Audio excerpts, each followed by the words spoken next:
विश्वनाथ भगवान की, कुबेरेश्वर महादेव की, महाकालेश्वर भगवान की। हर हर महादेव, हर हर महादेव, हर हर महादेव। हर जब ये मन भटक जाता है, ये मन जब विचलित हो जाता है, तब परमात्मा के चरणों में कैसे पहुंचे।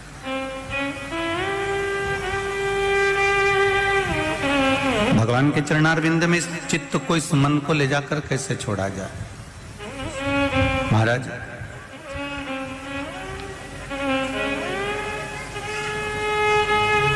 गोपियों के रोम रोम में श्याम है, हनुमान जी के रोम रोम में राम है, और शंकर भगवान को एक लोटा जल चढ़ाने वाले के रोम रोम में मेरा महादेव समाया हुआ होता है।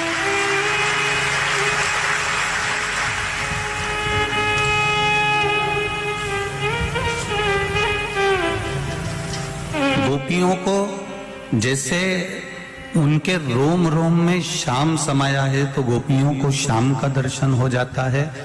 हनुमान जी के रोम रोम में राम समाया है, तो उनको राम का दर्शन हो जाता है। और जब एक लोटा जल हम देवाधिदेव महादेव को चढ़ाना प्रारंभ करते हैं, भगवान शिव के मंदिर तक, शिवालय तक, देवालय तक हम जाना चालू करते हैं, तो ये निश्चित है जैसे गोपियों को भगवान श्याम का दर्शन हुआ, कृष्ण का दर्शन हुआ, हनुमान जी को राम जी का दर्शन हुआ, उसी तरह हमको भी एक ना एक दिन महादेव का दर्शन हो ही जाता है। ये विश्वास के बल पर परमात्मा।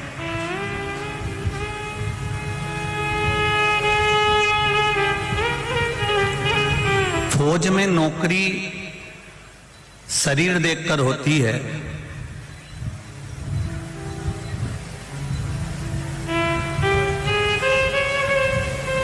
एजुकेशन देखकर होती है,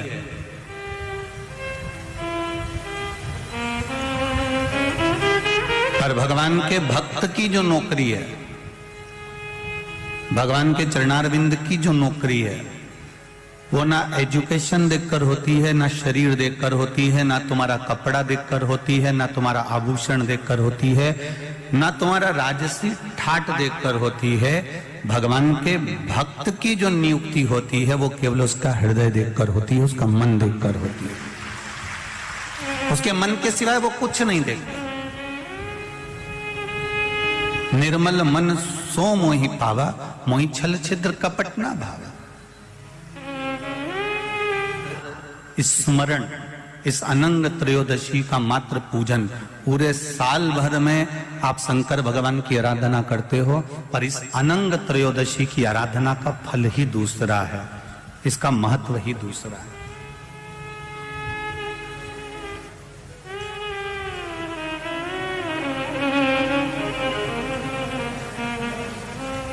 जैसे ये जलाधारी है, माता पार्वती जी का हस्तकमल, ये शिवलिंग रखा हुआ है। ये जलाधारी में से पानी बहने का स्थान, बीच में मोटी सी लाइन जहां अशोक सुंदरी विराज रही है, राइट में गणेश जी, लेफ्ट में कार्तिकेय जी, और गोल जो भाग है वो माता जी का हस्तकमल है। और ये जो शिवलिंग रखा हुआ है, ये शिव का स्वरूप है। जहां पर भगवान शंकर का शिवलिंग रखा हुआ है, उस स्थान पर आज अनंग त्रयोदशी के दिन मात्र जिस पति पत्नी का आपस में बैर चल रहा हो, अदालत में झगड़ा चल रहा हो, विवाद चल रहा हो, आपस में प्रेम समाप्त हो गया हो, एक दूसरे का सम्मान करना भूल गए हो, बात बात में झगड़ा करते हो, जरा जरा सी बात में मन मोटाव हो जाता हो, वो केवल एक कच्चे दूध की मात्र उंगली को भिंगाकर अगर जहां शिवलिंग रखा हुआ है, वहां पर केवल कामदेव रति शिव और पार्वती का नाम लेकर मात्र उस कच्चे दूध की मात्र उंगली ही फेर देते हैं, तो उन पति पत्नी का जिंदगी में कभी विवाद नहीं हो सकता और कभी गलत मार्ग पर वो जा नहीं सकते। ये अनंग त्रयोदशी की महत्वता है, आज की महत्वता।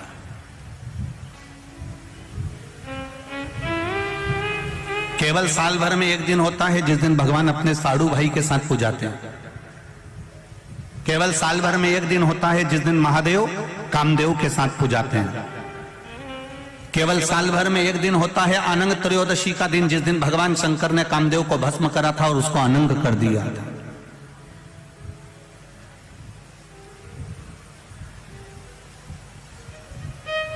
और आज पूरे राष्ट्रवासियों को तो बड़ा प्रसन्नता का विषय है कि आपको अनंग त्रयोदशी के साथ में आज सोम प्रदोष का भी आनंद प्राप्त हुआ है। ये शिव की कृपा है, ये उसकी उदारता, ये उसकी करुणा। अनंग त्रयोदशी,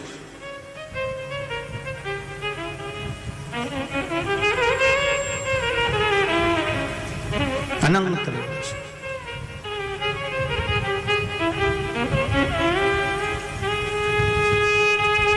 आज के दिन जो 35 साल के हो गए, 30 साल से ऊपर के हो गए, 42 साल के हो गए और जिनका विवाह नहीं हुआ है, वो बेलपत्री की मध्य पत्ती पर केवल कच्चा दूध लगाकर ही भगवान शंकर को समर्पित कर देते हैं। तो अगली जो अनंग त्रयोदशी आती है उससे पहले उसका मंगल विवाह हो जाता है। इतना महत्व है अनंग त्रयोदशी।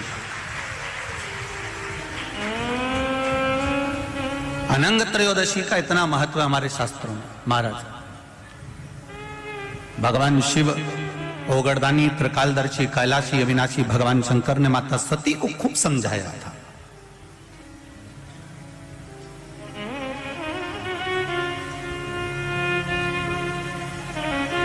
और बारंबार माता सती को समझाया गया कि आप मत जाओ अपने पिता के घर में, पर सती माता नहीं मानी थी और पिता के घर चली गई थी।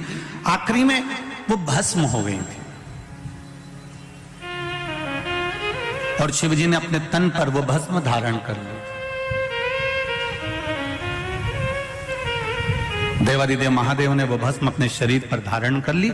समय आ गया, भगवान देवादिदेव महादेव नेत्र बंद कर कर अपनी साधना में, अपने तप में, अपने आनंद में, अपने राम नाम में, अपने कृष्ण नाम में डूब गए।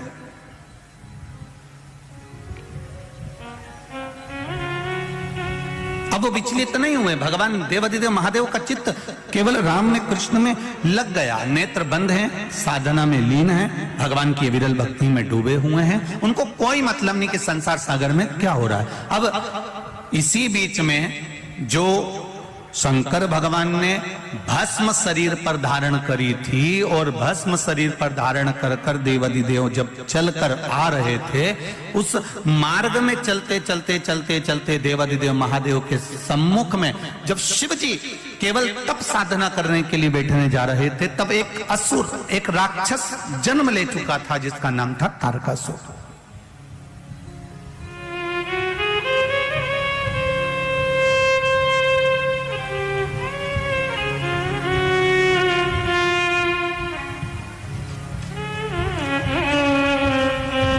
तारकासुर का जन्म हो चुका था।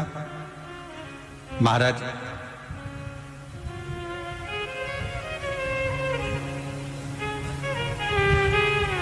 देवताओं से ज्यादा सिद्धि दानवों में होती है।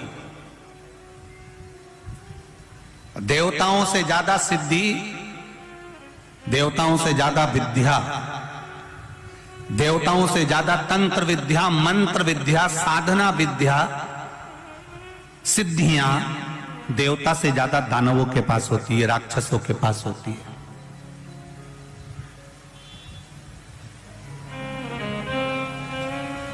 देवताओं के पास में कोई सिद्धि नहीं होती। देवताओं के पास में तो केवल विश्वास होता है परमात्मा के चरणारविंद का। एक दूसरे के प्रति देवताओं के मन में भरोसा होता है। इंद्रदेव का भरोसा है भगवान नारायण पर, नारायण का भरोसा है भगवान शिव पर, ब्रह्मा जी का भरोसा है नारायण पर, वायुदेव, पवन देव, ये जितने भी देवता हुए हैं, गरुण वरुण, जितने भी देवता होते हैं, इनका विश्वास जागृत होता है। देवताओं से ज्यादा सिद्धि दानवों के पास में होती है। उसके बाद भी तुम पूरे पुराणों को उठाकर देख लीजिए, सारे संसार को उठाकर देख लीजिए और जगह जगह जाकर देख लीजिए कि इतनी सिद्धि दानवों के पास में है, इतने मंत्र तंत्र दानवों के पास में है, इतनी सिद्धियां दानवों के पास में है, उसके बाद भी किसी जगह पर दानवों की पूजन नहीं होती है। होती है तो केवल देवताओं की पूजन होती है, केवल देवताओं की पूजन होती है। क्योंकि शिव पुराण कहती है कि तंत्र मंत्र साधना, ये सिद्धियां, ये सारी जो सिद्धियां है ये कुछ दिन की रहती है।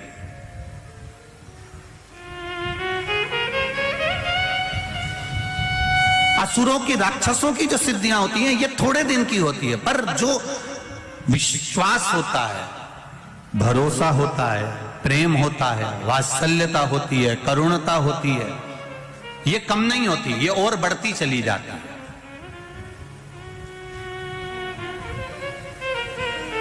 आप जिससे स्नेह करते हो, प्रेम करते हो, विश्वास रखते हो, करुणा रखते हो, वात्सल्यता रखते हो। एक माता अपने पुत्र से प्रेम करती है, वात्सल्यता रखती है, करुणता रखती है, विश्वास रखती है, और बेटा कहीं चले जाए तो मां को नहीं दिखता तो बार बार विचार करती है कहां गया, वो दिख नहीं रहा।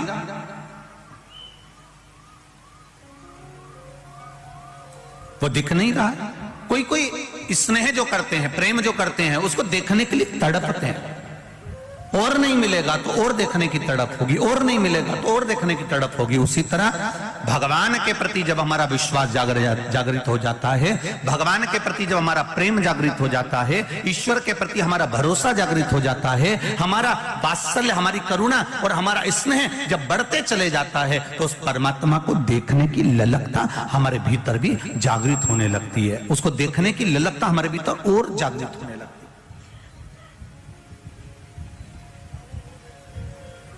उसको देखने का मन जागृत होने लगता है। भक्त जितना भगवान के मंदिर जाता है, भक्त जितना भगवान के द्वार जाता है, लोग कहते हैं कि भक्त भगवान के द्वार गया, भगवान के मंदिर गया, पर शिव पुराण कहती है भक्त जितना भगवान के द्वार जाता है उससे दुगना भगवान भक्त के द्वार पर खड़ा जाता है। वहां खड़ा मिलता है, उसके द्वार पर जाता है। कितना सुंदर कहा है। बछड़ा गाय के पीछे चलता है, पत्नी पति के पीछे चलती है।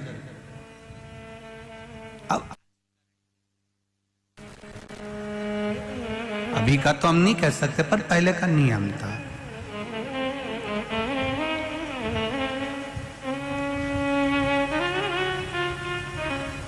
पहले का एक बहुत नियम था कि पत्नी पति के पीछे। एक हमने पहले भागवत जी में एक लीला श्रवण करी थी भगवान कृष्ण की, कि एक गोपी भगवान को बहुत बहुत घर जा जाके रोज चोरी का इल्जाम लगाती थी, रोज प्रतिदिन रोज चोरी का इल्जाम लगाए। यशोदा जी ने भी कह दिया, जिस दिन तुम मेरे लाला को पकड़ कर बता दोगी ना, उस दिन गारंटी है मेरी, मेरा बेटा चोर नहीं हो सकता।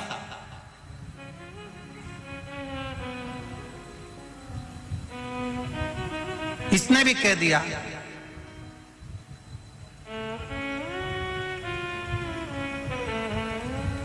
अगर मैंने भी तेरे बेटे को, तेरी औलाद को अगर पकड़ कर नहीं बताया तो मेरा नाम भी कमलाबाई नहीं। अब जो भी उसका नाम होगा उस समय पर, मेरा नाम भी ये नहीं। अब इतनी शर्त लगा के चली गई। यशोदा जी ने अपने लाला को गोदी में लिया और गोदी में लेकर यशोदा जी बोली, कनुआ तेरे से एक निवेदन करूं मैं? हाँ मैया बोल। लाला तू उस गोपी के यहां कभी मत जाना, वो हमेशा तेरे पर इल्जाम लगाती और मेरे सामने नाक लगा कर आई है बहुत, और कह रही थी मैं पकड़ के बताऊंगी। कन्हैया बोले ठीक है मैया, मैं तो किसी के घर जाता ही नहीं हूं, और तूने इतना कह दिया तो अब तो और नहीं जाऊंगा।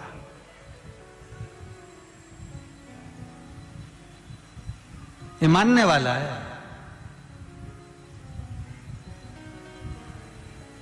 सबसे पहले उसी गोपी के घर गया, सबको लेके गए। अब गोपी भी इतनी समझदार थी, इतनी चतुर थी कि उसने आज लाला को पकड़ने के लिए मटकी के नीचे घंटी लगा दी थी। नीचे लगा मनसुका, श्रीदामा, मधुसूदन, फिर दाऊ, फिर ऊपर चढ़े कन्हैया।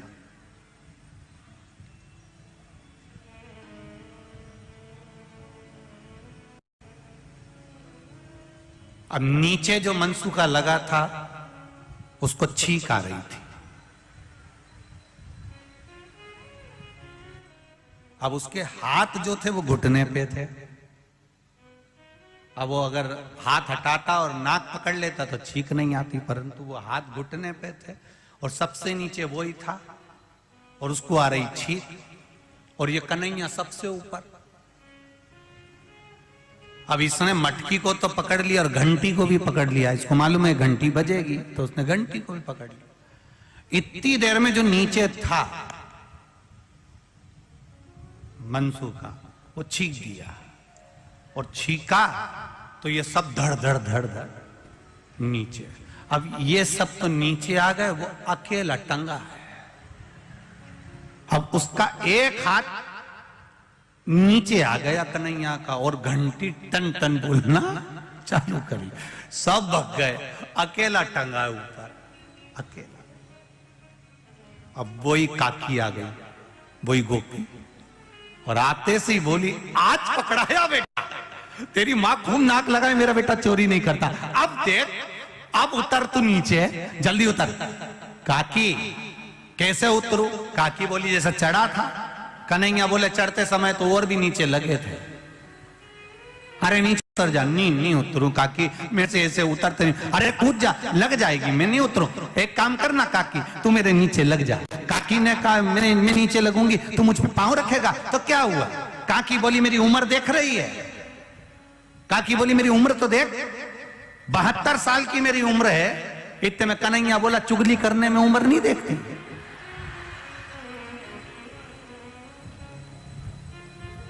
काकी ने बोला मैं लग जाती हूं, तो धीरे से उतरना हो, देख मेरा बुढ़ापे का ध्यान रखना हो।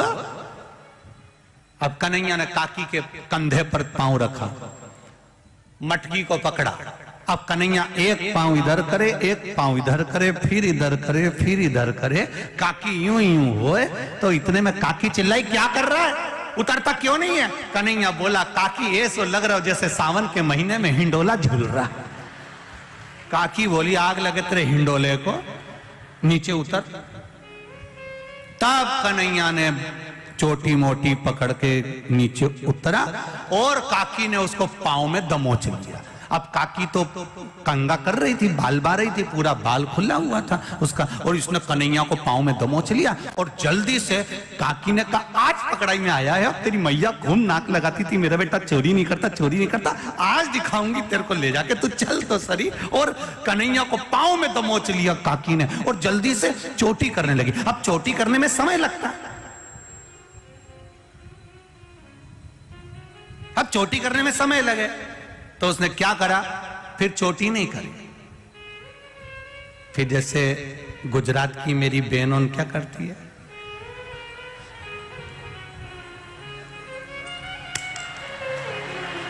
उनमें। और वैसे भी देखो, लड़ने जाओ ना तो जूड़ा थोड़ा एनर्जी देता है।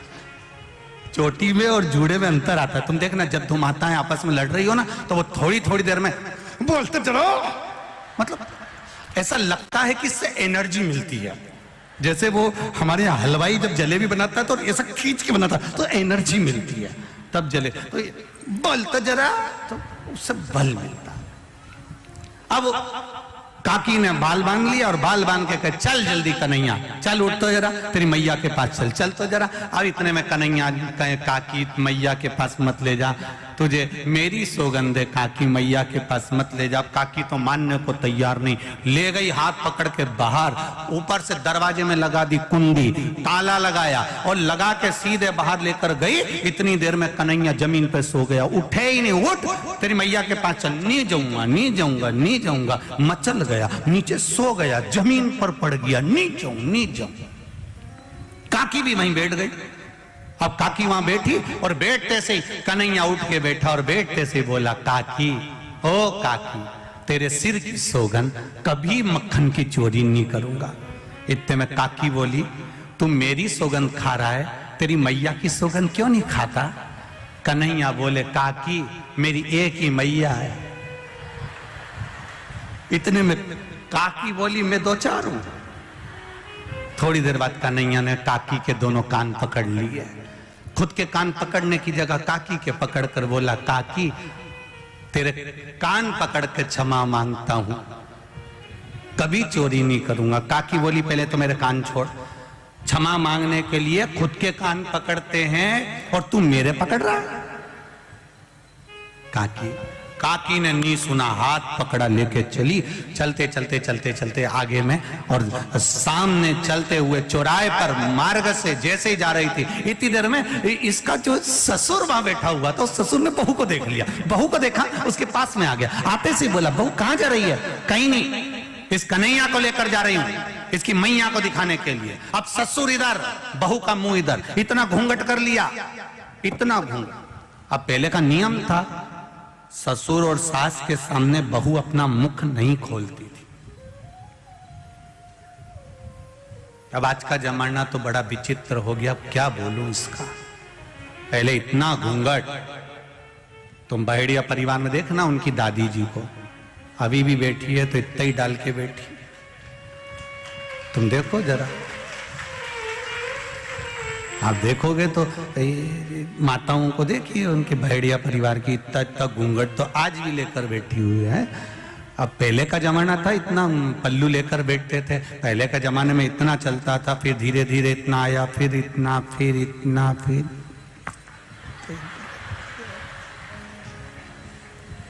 अब तो देखते रह जाओगे। मिल रहा, अब वो इतना पल्लू इतना हो गया।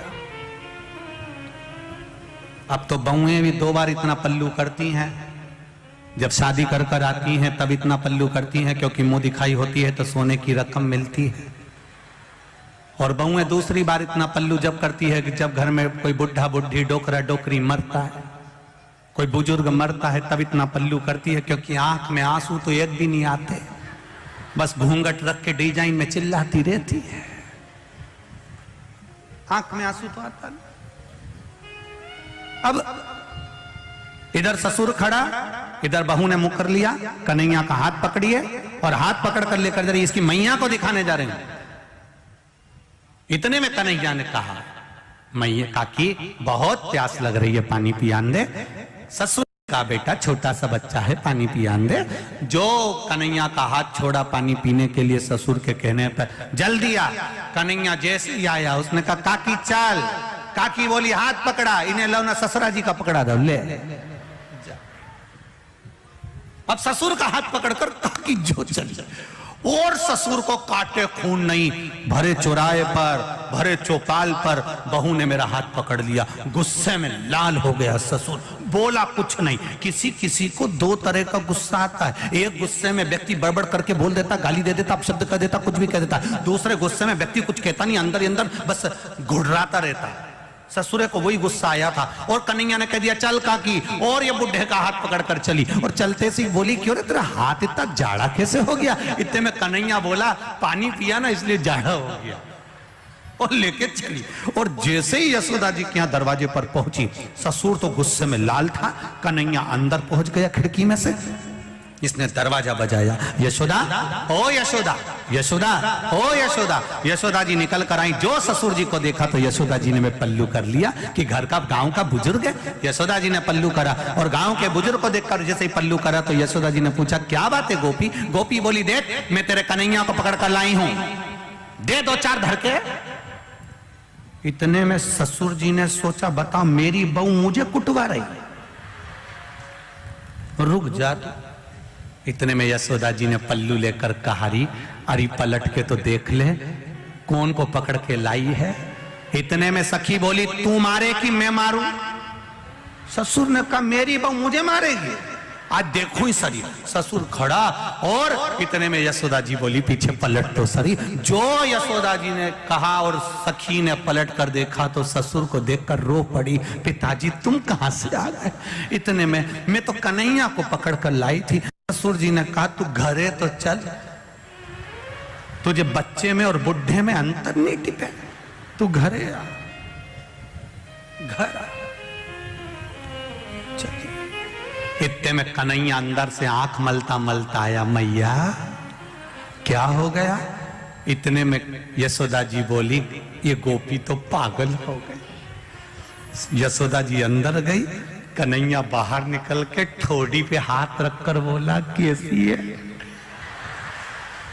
जो कन्हैया ने कहा, इतने में तो गोपी बोली, तू रुक जा रही, एक बार अब की बार पकड़ाई में आ गया ना, पुदीना की चटनी नहीं बनाए, ऐसी तेरी चटनी नहीं बनाई तो मेरा नाम गोपी नहीं। इतने में कन्हैया बोला, पहले घरे जा, घरे तेरा खसम तेरी ऐसी चटनी बनाएगा, तेरा पति तेरी चटनी बनाएगा, तू जा। और ये गोपी घर गई। ससुर जी रात को बैठे हुए थे, गोपी ने कहा उनसे मत कहना। ससुर जी ने कहा जाओ अपने कमरे में। रात को ससुर जग रहा, पति आ गया इसका। पति ने पूछा, पिताजी आज आपको नींद नहीं आ रही? बाबूजी, दाई जी आज आपको नींद नहीं आ रही? भाऊ आप आज नींद नहीं आ रही? इतने में ससुर जी ने कहा, जिस घर में ऐसी बहू हो, कौन ससुरे को नींद आएगी? बता तू क्या हुआ? रास्ते में से मेरा हाथ पकड़कर यशोदा जी क्या ले गई और क्या क्या मारो, और क्या क्या मैं कन्हैया को पकड़ के लाई थी। इतने बुढ़े में इसको कन्हैया दिख रहा। बेटे ने तुरंत अपने पिताजी से कहा, पिताजी ये देखो। पिताजी बोले, बेटा ये क्या हो गया? पिताजी रात को पानी पीने उठा था, इसने डंडा उठा के मेरे को जो दिया धर के। मैंने पूछा किसको मार रही? तो क्या कन्हैया को मार रही? बता, इसको पति में कन्हैया दिखे, पिताजी इसको ससुर में कन्हैया दिखे, इसको हो क्या? ससुर ने कहा, बेटा मुझे लग रहा है इसको कोई हवा मवा लग गई, अब वो निकलेगी कैसे? तो उन्होंने कहा एक काम करो, वृंदावन जाते हैं तो वहां पर एक बाबा बैठा है काली कामल ओढ़ के, उसको लेकर आ जा। इतने में कन्हैया जी के पास में मनसुखा ने जाकर कह दिया, वो गोपी का पति जा रहा है बाबा जी को लेने। कन्हैया ने माखन की मटकी उठाई, बाबा जी को दे दी, बाबा की काली कामल ओढ़कर कन्हैया बैठ गया। इतने में इसका पति आकर बोला, बाबा मेरी पत्नी को कोई हवा धर गई, बाबा उसको सही कर दो बाबा। बाबा ने कहा चलो। आगे आगे इसका पति, पीछे पीछे बाबा, काली कमल ओढ़कर कन्हैया गए। और जो पहुंचे, इतने में कन्हैया ने कह दिया, ससुर भी दूर रहो, पति भी दूर रहो, पहले मुझे देख के आन दो कि कौन को हवा लगी है। कि वो बैठी है दरवाजे पे बैठी थी। कन्हैया काली कमल ओढ़कर जो गए और ओढ़कर जाकर कम्बल हटाकर बोले, काकी कैसी? काकी बोली, कन्हैया आ गया। अब जैसे ही बोली कन्हैया आ गया, इतने में तो ससुर और पति दोनों चिल्ला के बोले, बस बाबा हवा ये लगी है। हर एक में कन्हैया दिख रहा है। अब बताओ तुम में भी कन्हैया दिख रहा है, बाबा इसको कन्हैया दिखना बंद हो जाए, ऐसी कृपा कर दो। इतने में भगवान ने कहा, तुम चिंता मत करो, इसको दरवाजा लगाने का बहुत शौक है, इसको अंदर खटिया से बांध दो। कमरे में खटिया से बांधा, 5 किलो मिर्ची लाओ, एक तगाड़ी कंडा जला के ला, लकड़ी जला के ला, अंदर रखो। 5 किलो मिर्ची झोंक के दरवाजा लगा के बाहर बैठ गया। थोड़ी देर बाद अंदर गया, सबसे कह दिया अंदर मत आना। अंदर जाके पूछे, काकी कैसी? काकी क्या थी? तो रुक तो सही। पति आकर बोले, बाबा थोड़ा ठीक है। कन्हैया ने काकी से पूछा, अब चुगली करेगी? मेरी मैया के पास जाके कुछ बोलेगी? इतने में ससुर ने कहा, बाबा इससे पूछो कहीं कन्हैया तो नहीं दिख रहा। इतने में खड़े हो जाओ। कन्हैया ने पूछा, ये कौन है?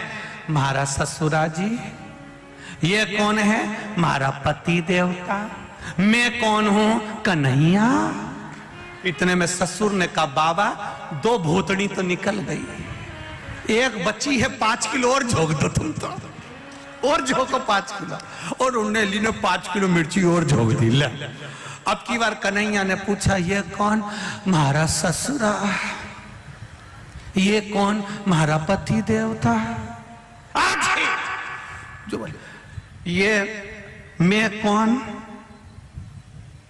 बाबा।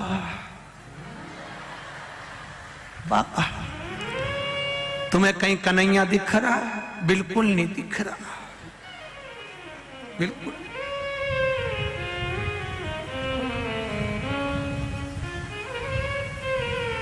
कोई नजर नहीं।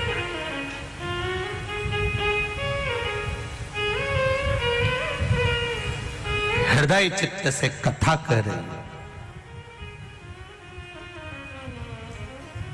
भगवान को पाने का एक तरीका, गोपियों के रोम रोम में श्याम है, हनुमान जी के रोम रोम में राम है, और जल चढ़ाने वाले के रोम रोम में महादेव है। उसकी भक्ति का बल बड़ा होना चाहिए, और जब भक्ति का बल बड़ा होता तब भगवान को प्राप्त करने का तरीका बदल जाता। गोपियों को भगवान के प्राप्त करने का तरीका बदलना पड़ा। हनुमान जी महाराज पहली बार राम जी से मिले थे, उन्होंने भगवान को प्राप्त करने का तरीका बदल लिया। संत ब्राह्मण का रूप रखकर राम जी के पास जाकर परीक्षा ले लेते, तरीका बदला। भगवान को पाने का भी तरीका बदल गया।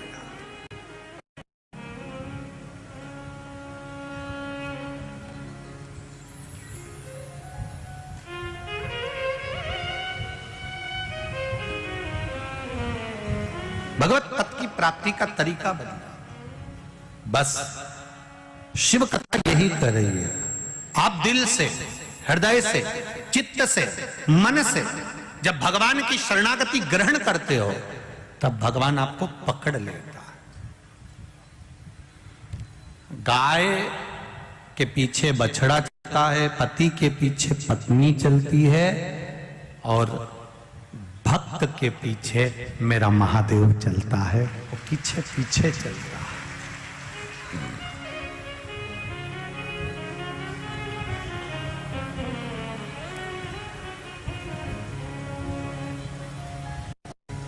भक्त के पीछे भगवान चल रहा है।